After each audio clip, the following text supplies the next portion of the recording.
Whoa, what is going on, football fans? Back at it with another New York Giants video. Back-to-back videos? 2 days in a row? What's going on? Good to see you guys. No, all kidding aside, thank you guys for all the nice comments that you guys dropped on my video yesterday. Obviously, you always get one here and there. Oh, you're an idiot. You didn't you made the you didn't predict this right. Sue me, okay? We're all gonna be right. We're all gonna be wrong. But thank you to all you guys for all the nice comments that you guys continue to throw at me when I make these videos, when I talk about the Giants. That's what drives me to continue to make content on here. That's the God's honest truth. And it has not been easy as a guy to come on here and be, a content creator and a guy that talks about this team over the last 5, 6 years, for the most part. Obviously, the year before last year was a lot of fun when we made the playoffs. But after week 5, week 6, with all the turmoil in the fan base, I just didn't enjoy talking about the team. And we all saw the writing on the wall. We knew where the team was headed with high draft pick. And now we have things to talk about. And I was inspired yesterday, to be completely honest with you, with all the nice comments that you guys said. One guy said, Chris, I need you to continue to make content, things like that. You mean more to me, and I think you mean more to creators than you realize, or at least in my opinion. I've always been a guy that tries to read the comments and express my gratitude for all the support that you guys always show. So that's why I'm making a video today. That's the God's honest truth. And that's why I'm going to be a lot more active making videos, sharing my opinion. I think I'm going to make a video tomorrow, if not Sunday, talking about some of the mock drafts from around the league. But in this video, we're going to talk about one of my favorite offseason topics, and that's the cap space. I've always enjoyed making these videos. I've always enjoyed putting myself in the mind of a general manager and analyzing the decisions that he has to make. It's one of my favorite things to do on this channel when I talk about this team. Last year, I put myself in the head of Shane when I talked about the contract situation with Jones and Barkley. This year, there's a lot of decisions that Shane has to make, whether it be guys that are leaving this team potentially that are, pending free agents like Xavier McKinney, like Saquon Barkley. There's definitely decisions to be had there, or whether it be bringing in incoming free agents. And we're coming off a very disappointing year. So it'll be really interesting to see what Joe Schoen does. After all, the pressure is up. Okay, this is New York, baby. This is the NFL. Nobody is guaranteed a job in the NFL more than for 2 straight bad seasons, especially a head coach. You have 2 bad years in a row, you're probably going to lose your job. Look at Mike Vrabel. Was widely regarded as one of the best head coaches in the NFL. Always overachieved with the Tennessee Titans. The last 2 years, not so much. A lot of that having to do with his quarterback and aging running back with Derrick Henry. Mike Vrabel's out of a job. What do you think will happen to Brian Daboll next year? More than likely, if the team wins 5 or 6 games. And if Daboll loses his job, obviously that's not going to look good on Joe Schoen. So I think the Giants as a whole, collectively, need to do everything in their power within reason of still building this team appropriately, of trying to have a winning season next year. There's no doubt about it. The heater's going to be turned up, especially for Brian Daboll. He's running out of excuses. He got rid of his defensive coordinator. The time is now. This team has to start to turn the corner next year, and we'll see what Joe Schoen and Brian Daboll are able to cook up this offseason to try to get this team back to their winning ways, which I think we all hope and think is possible. But we'll have to wait and see how it plays out. But a big part of that is going to be the offseason planning and how they maneuver their cap. We all know last year, and you look around the league, there's ways to move money around to bring in free agents. The question is, how aggressive do you want to be? Certain teams like the Philadelphia Eagles are incredibly aggressive because they identify that they're in their Super Bowl window. They also identify that they have players on their team like Jason Kelce who are on the back nine of their career, and they need to try to capitalize while they can. It's why they backloaded the Jalen Hurts contract to hell. Looks great now. Won't look great in 3 or 4 years if he, is not playing well. But they did what they had to do to try to compete to win a Super Bowl. The Giants are not there yet. So I expect much of the same from Joe Schoen in terms of his strategy this offseason when it comes to the cap. I think he will build. I think he will spend somewhat in free agency, but he will spend appropriately based on the situation that the New York Giants are in. I don't expect extreme backloading. I don't expect him to be spending at the top of the market. I expect him to try to find guys that he feels fit that could be short-term answers while he continues to try to develop the players that they've already drafted and build through the incoming draft. That's what I expect. That's not to say that they're not going to fill holes. There's going to be holes to fill. Like I talked about, 2 of our better players are pending free agents. There's no guarantee either one of them are going to be back.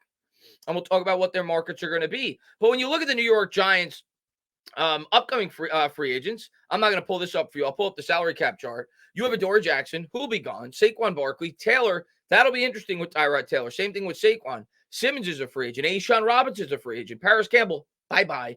Xavier McKinney, big question mark there. What we do. Jihad Ward, Justin Pugh, he's gone. He's back to the couch. Matt Breida, Casey Kreider, Sterling Shepard. Really the biggest question mark here are the backup quarterback position. How much do you spend there? What's your strategy in the draft? Whether that be Tyrod Taylor, whether that be somebody similar to him, in terms of a price range. Saquon Barkley and Xavier McKinney. The rest are guys that you could find here or there on affordable contracts from most rosters in the league. That's the reality of the situation. I do like Simmons, but I don't know how well he'll fit with our new defensive coordinator. Of course, he was a really good fit for Wink. I would like him back, but I don't think his market would be super high. I think the three big names here are whoever the backup quarterback is going to be if they elect to spend in free agency, Saquon Barkley and Xavier McKinney. Those are the decisions that they have going into the offseason. And when you look at our cap space, I think a lot of people are going to look at it and they're going to say, oh my God, what happened? I looked at the cap space, Chris, after we signed Daniel Jones, after we signed Saquon Barkley, we were still in a good place. I saw Tommy G on Twitter talk about this, several other people. Chris, we had $60 million. What happened? I'll tell you what happened. We extended Andrew Thomas appropriately, and we extended Dexter Lawrence appropriately. And when you do that, well, Andrew Thomas is almost $24 million against the cap this year, along with Dexter Lawrence at $22 million against the cap. That right there took away your $60 million. Now you're at 22. But we're still in a very healthy range. In the NFL, you never want to have an absorbent amount of cap space. If you have that, the most cap space in the league, it means you have nobody on your team worth keeping. You always want to build predominantly through the draft and fill in holes in free agency that need to be filled, which is what Joe Schoen is at least attempting to do. So I think we're in a pretty healthy cap situation. And you may look at that $22 million and yeah, you're going to say we don't have much. And it's not like we have a ton, especially when you factor in that we're going to have to spend money on the draft. What the estimated amount is, I don't know off the top of my head, but we're picking high, obviously picking the 6th overall. So figure it's going to be in the $12 million range, if I had to guess, just based off of how much you're going to have to pay that first pick, maybe a little bit more. So right off the bat, you're cutting it down to about $10 million in cap space after draft expenses. And there's things that you can do, and we've seen that, and there's a lot of small cuts that you can make. We'll start there, but I think the biggest gains that the New York Giants can make in terms of cap space is maneuvering the big contracts they already have on the roster, which I'll talk about throughout this video. But the guys right off the bat that you could potentially cut, Mark Lewinsky is an obvious cut. What I like about Over the Cap is they break it down where the dead cap is to the left and what you save is to the right. So it does the math for me. So you save $5.682 million if you cut Lewinsky, or it's 7.1 to keep him. He's gone. I have just as good of a chance to play for the New York Giants this upcoming year as Mark Lewinsky does. He's expendable as they come. He's not a very good player to begin with. You're not paying him that kind of money when you don't have to. That's clearly a position where I think the Giants will try to bring in somebody via the draft or potentially get an upgrade via free agency. So you're cutting Lewinsky. So right off the bat, we knocked it down to 10 because of obviously the expenses to the draft. We'll bump it back up to almost $16 million. Another guy that I think is a pretty clear cut, I would cut. I don't know if the Giants, well, no, I would keep him. I take that back. Gillen was solid for the Giants this year.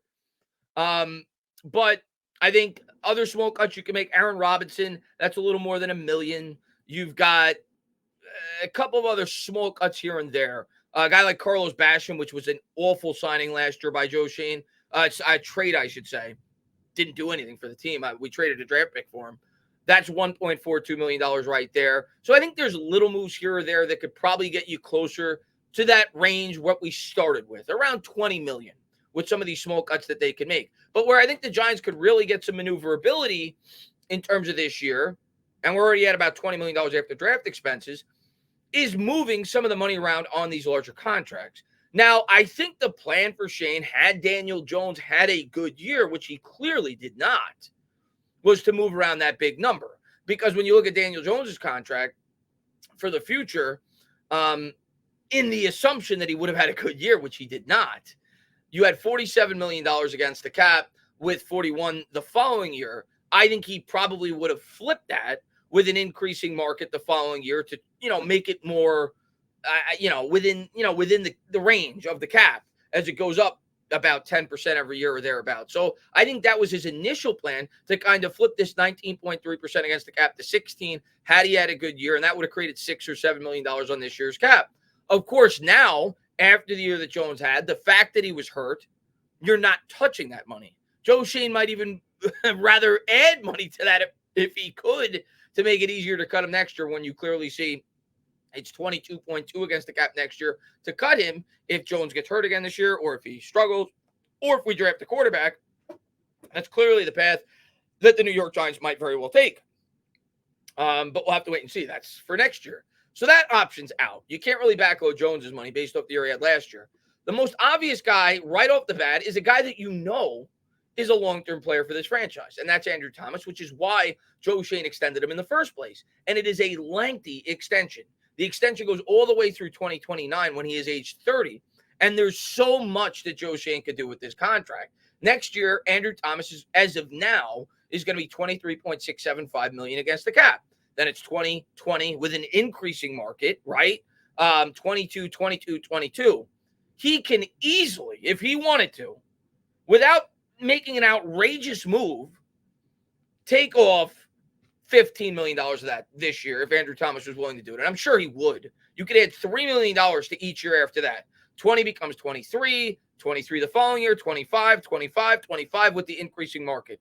So right off the bat, I think you could create at least 10, and I think I'm speaking conservatively when I'm saying this, at least $10 million from both Dexter Lawrence and Andrew Thomas's contract. More so Andrew Thomas, because it's spaced out even more so over time when you really look at it. And I think that's probably what he's going to do. If you cut that down to $8 million, you don't mind paying him an extra $3 million, the upcoming seasons, knowing that you could always extend him 2 or 3 years down the road. It's not killing your cap for the future. You could evenly distribute it over the course of the contract. So I think that's an obvious answer as to where I could see the New York Giants going in terms of trying to create cap space, shedding off between $10 and $15 million off the number of Andrew Thomas, and then going to, like we talked about, Dexter Lawrence, who's the second largest contract with this football team, and doing the same thing. As I said earlier, not as long in length, so it's not as easy to do it probably as the Andrew Thomas contract is. Not to mention he's a bit older. He's 27. You may not feel as comfortable backloading some of his salary as you do a guy like Andrew Thomas, who's still only 24. He's a baby. But you could still do that to a certain extent with Lawrence, who's 22 this year, 21 next year, 24 and 26. Maybe you tackle $5 or $6 million there. You add an extra $1 to $2 million each year on average after that. So right there, I think it's reasonable to think that the Giants could at least create $20 million by not doing anything really outrageous in terms of spacing that money out accordingly between Dexter Lawrence and Andrew Thomas.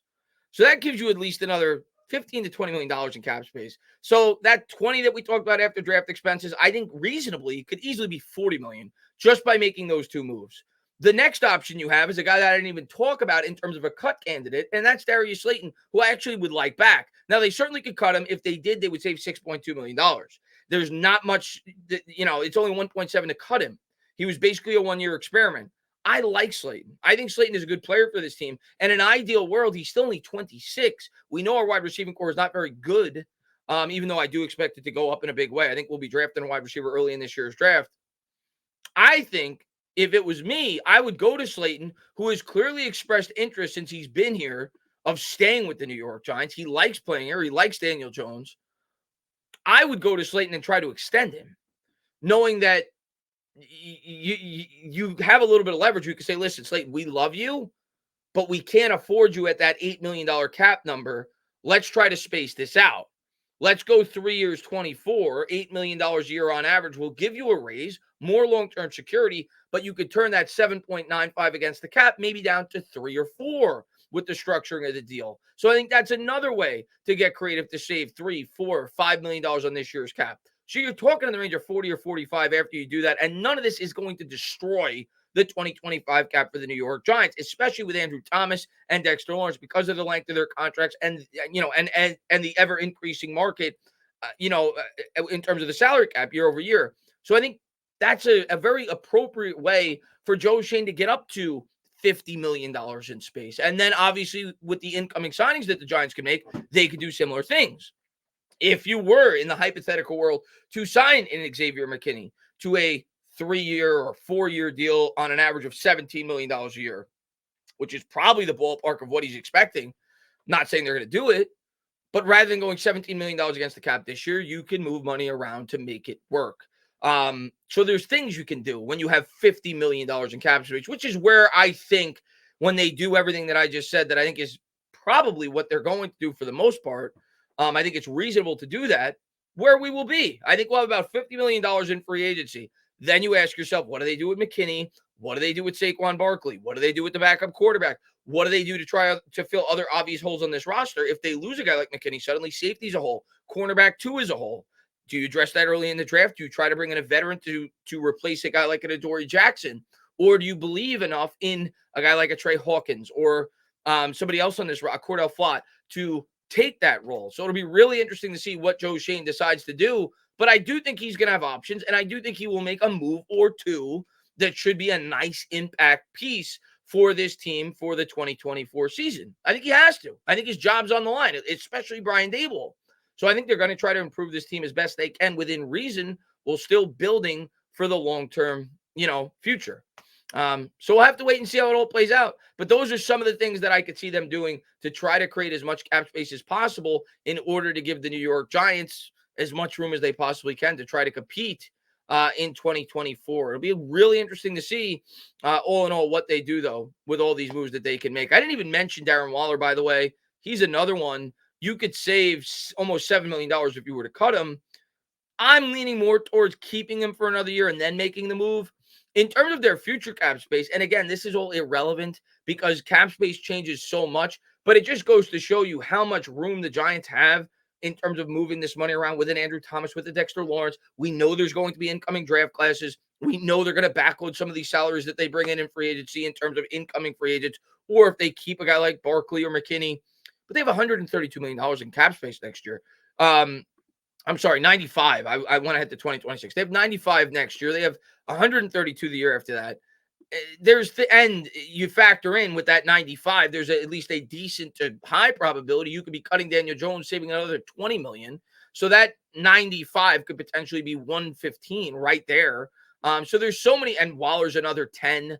So there's so many things they could do in future years to, this year rather, to try to help build this roster that's not going to really directly impact or really harm us from being able to build a roster in 2025. Like, just to right off the bat, Jones and Darren Waller in 2025, if you were to cut them right there, that's $30 million. And, and there's other options as well as you look down the list. No, Nacho Roches is another 3.6. And you could continue to move money around for Dexter Lawrence and Andrew Thomas. So the Giants are in a pretty good and I think healthy cap situation. That's not the problem with this team anymore. It was certainly one of the biggest problems when Joe Schoen took the job with the cap situation that Dave Gettleman left him with. But the cap situation is actually in a really good spot. Now, what is Joe Schoen going to do with it? I think I am leaning the impact piece that the New York Giants look to bring in this year's free agency class is going to be the edge rusher. Who it's going to be, I don't know. But I think they're going to try to bring in an edge rusher because I think you look at what another edge rusher could do for this defense opposite a guy like Kayvon Thibodeau with Dexter Lawrence on the interior. It could really help take this defense to the next level. Haven't been able to get pressure on the quarterback when it comes to good football teams in the NFL. I think the Giants need that extra piece. And I think in the draft, you're going to try to build through the offense. So that's where I'm leaning. They will go. Who will be? I have no idea. But last year I thought it would be a linebacker in terms of our biggest piece based off of the market at the linebacker position. That's where they went. I'm leaning we're going to go edge, but they could certainly go wide receiver. And what they do in free agency will tell us a lot in terms of what they're going to do in the draft. But that's how I see it happening. Things like that. You're never going to get 100% of this right. I enjoy talking about it. Call me a fantasy GM. I don't know. I like talking about how Joe Schoen could potentially build this team and some of the options he may have. But yeah, I think he will have a plan similar to what I just talked about. And I don't think it's really that bad in terms of pushing some of that money back into the 2025 and 2026 season in order to give yourself a little bit of maneuverability to try to build this team so they could try to compete in 2024 while still managing the future as best as you can. As always, guys, if you like what you watch, please subscribe, drop a comment, maybe give me a little thumbs up. Cheers.